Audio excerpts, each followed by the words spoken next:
I have endeavored in this ghostly little story to raise the ghost of an idea which shall not put my readers out of humor with themselves, with each other, with the season, or with me.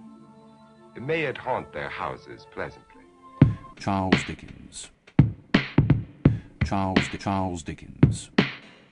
Charles Dickens. Stave 1. Charles Dickens. Marley's Ghost. Well, Marley was dead now, that's for sure. But what's his face doing there in the knocker of the door? Well, Ebenezer was surprised to see his old friend. It was the start of a night that he never forget. Now, this here's a story about a man named Scrooge, a grumpy old geezer and a nasty dude. A stone-cold miser, and you better believe he was working in his office on Christmas Eve. Charles Dickens. Charles Dickens. Stave first of the three spirits. Well, first of many visitors was Scrooge's nephew, bringing tidings of the season and saying, God bless you. Dine with us, uncle, keep your family close. What reason have you to be so morose? Humbug, said Scrooge, leave me alone. I won't partake with you at your home. Fred replied, I'll keep my humor, though you've gotten rid of me by saying good afternoon to me repeatedly. Next two gentlemen at Scrooge's door were collecting donations to feed the poor. He sent them away with no hesitation, saying something about the surplus population. Scrooge. Charles Dickens. Excellent!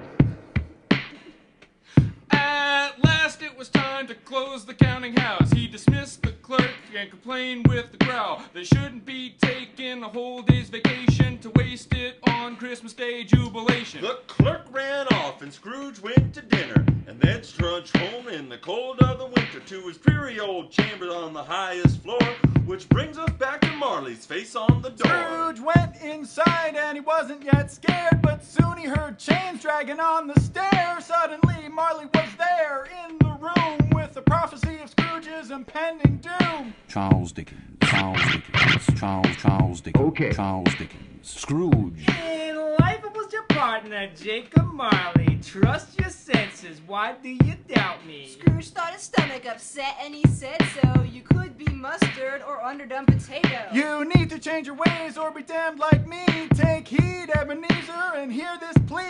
Gotta learn a life lesson, and what's more, you're gonna see more spirits than a liquor store. Scrooge. Scrooge.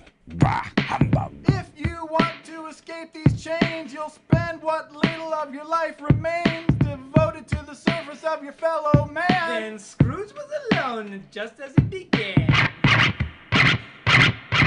Bah, humbug. Scrooge. The first spirit showed up at 1 a.m. Rise and walk with me, it promptly said, and Scrooge, clad only in his dressing gown, was suddenly walking in his hometown. They came upon a boy staying after school, just reading a book alone on a stool. Then they saw a girl, it was Scrooge's sister. It made him remember just how much he missed They her. spirited away to another location where they found a great Christmas Eve celebration. A hall full of people all dancing a jig. Young Scrooge at a party with Fezziwig!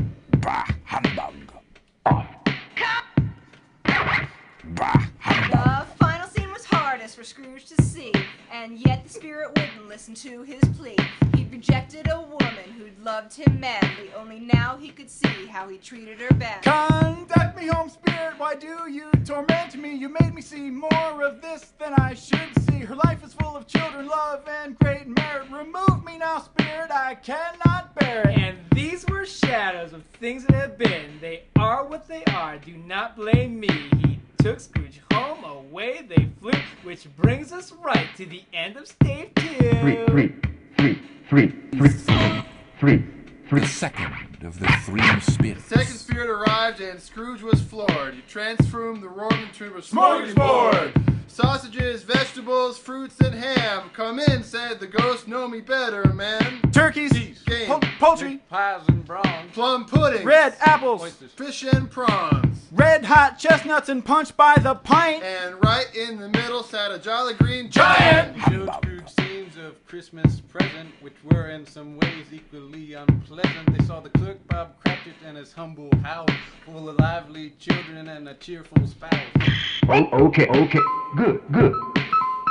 Charles Dickens. They had Christmas goose with onion and sage. Scrooge began to regret paying minimum wage when he saw Tiny Tim, Bob's youngest son, calling out, God bless us, everyone! Scrooge then found himself watching Fred, his nephew, at the dinner party Scrooge refused to go to. They entertained themselves with songs and games, having even more fun than Fred. At last Scrooge noticed in the spirit's robe 2 starving children, and he had to probe. Ignorance and want were the urchins' identities. He learned they'd be the doom of humanity. Charles Dickens. The third ghost appeared, but he did not speak.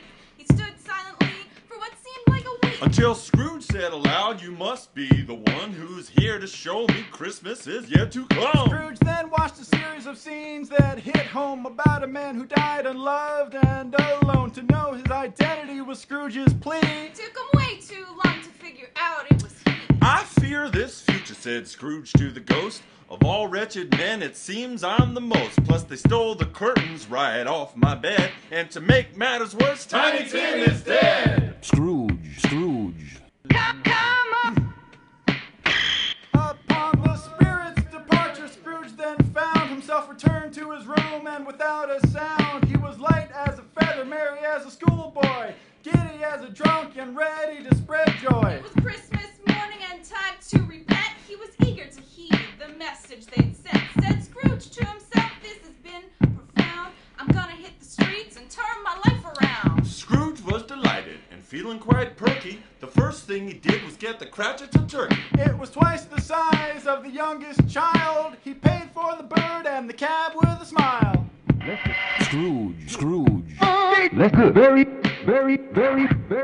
He went about correcting all he'd neglected. A large sum of money they had never expected made sure that the city's homeless were fed. Then off to the nephews for dinner with Fred. The next day, Cratchit was late to the job, but Scrooge didn't care, and he said to Bob, "I'm raising your pay and helping your family, providing them all with every amenity."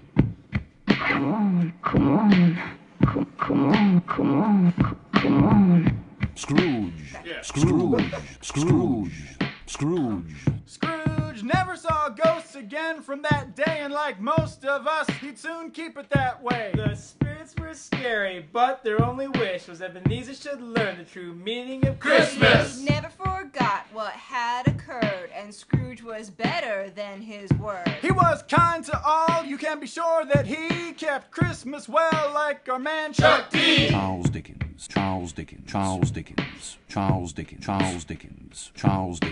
This is the end of our little verse. Do good in this world for you hit the hearse. We summed it up splendidly, it could be said. I got rhymes on my mind, sugar plums in my head. Charles Dickens.